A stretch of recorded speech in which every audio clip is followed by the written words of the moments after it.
जय जिनेन्द्र। तो अभी तक हमने श्रावक के 12 व्रत में से 4 व्रत के बारे में समझा है। आज हम 5वें व्रत यानी कि परिग्रह व्रत के बारे में समझेंगे। जीव को संसार में डुबाने के 2 ही कारण होते हैं। पहला है अपोजिट जेंडर यानी कि स्त्री या पुरुष के पीछे भागना, और दूसरा होता है धन दौलत मकान गाड़ी इन सब के पीछे दौड़ना। तो यही कारण है जिसके कारण हमारी आत्मा अनंत काल से भव भ्रमण कर रही है। ये जो नियम है हमें कषाय से बचाने वाला है और बहुत हद तक हमारे पाप को कम करने वाला है। तो परिग्रह मतलब क्या? परिग्रह मतलब वस्तुओं का संग्रह करना। अब संग्रह के बाद उसको और ज्यादा पाने की इच्छा करना। उसके बाद आता है आसक्ति रखना, मतलब कि अटैचमेंट रखना अपनी संपत्ति से। आपके पास संपत्ति है या नहीं, इररिस्पेक्टिव ऑफ दैट उसमें आसक्ति रखना। फिर चाहे वो गरीब से गरीब व्यक्ति ही क्यों न हो, फिर भी काश मेरे पास इतनी संपत्ति होती, काश मेरे पास ऐसा घर होता, काश ये चीज होती तो मैं ऐसा करता। तो हमारे पास संपत्ति नहीं है, वो सब नहीं है, फिर भी ऐसा सोच करके कि हमारे पास होता तो हमको उन सब चीजों की क्रिया लग रही है। तो जो चीज हमारे पास है नहीं उसके बारे में सोचकर अपना पाप कर्म क्यों बढ़ाना। और दूसरी चीज की हमको आसक्ति नहीं रखनी है। मतलब चाहे आपके पास 10 रुपए है या 10 लाख रुपए है, अगर आप उसमें आसक्ति रख रहे हो तो वही हमारी दुर्गति का कारण है। तो हमको हमारी संपत्ति के साथ वो रिलेशन रखना है जो एक धाय माता या केयर टेकर का एक बच्चे के साथ होता है। मतलब वो दिन भर उस बच्चे की देखभाल तो करती है, पर लेकिन उसके अंदर वो ममत्व भाव नहीं होता, वो अटैचमेंट नहीं होता, वो क्लियर रहती है कि ये मेरा बच्चा नहीं है। ठीक उसी प्रकार से हमको हमारी संपत्ति के साथ भी वही रिलेशन रखना है कि आज है तो हम यूज कर रहे हैं, कल नहीं भी होगा तो भी चलेगा।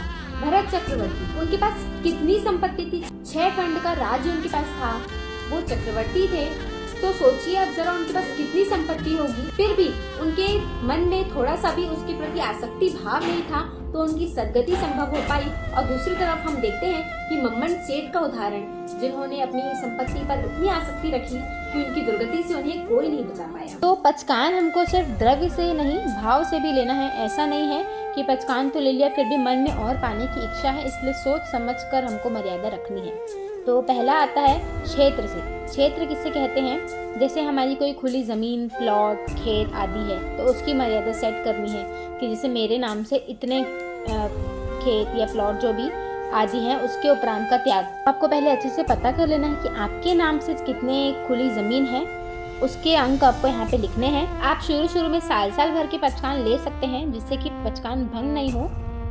तो आपको 1-1 साल का पचकान लेना है कि 1 साल में इतने ही खेत या प्लॉट मेरे नाम में रहेंगे। आपके पास जितने हैं उतना ले लें, उसके बाद एक बार एक्स्ट्रा ले लें। अब आपको पता है कि आप कितना खरीद सकते हैं साल भर में, तो वो आपको इसमें लिखना है। दूसरा है मकान, दुकान, गोदाम, फैक्ट्री आदि अपने जिम्मेदारी कितना है उसकी आपको संख्या लिख लेनी है। और अगर आप ऐसा कुछ प्लान कर रहे हैं कि साल भर में आपको और लेना है तो आप उसकी संख्या भी ऐड कर लें। उसके बाद आता है सोने चांदी, आप अपने जिम्मेदारी कितने किलो रखेंगे उतना, और उसके उपरांत का त्याग। फिर आता है नौकर, मुनीम, कारीगर, लेबर, मेड, ये सब अपने जिम्मे आप कितना रखेंगे उसके उपरांत का त्याग। ये सब चीज़ें परिग्रह है, इसलिए इस नियम में ये सब आता है।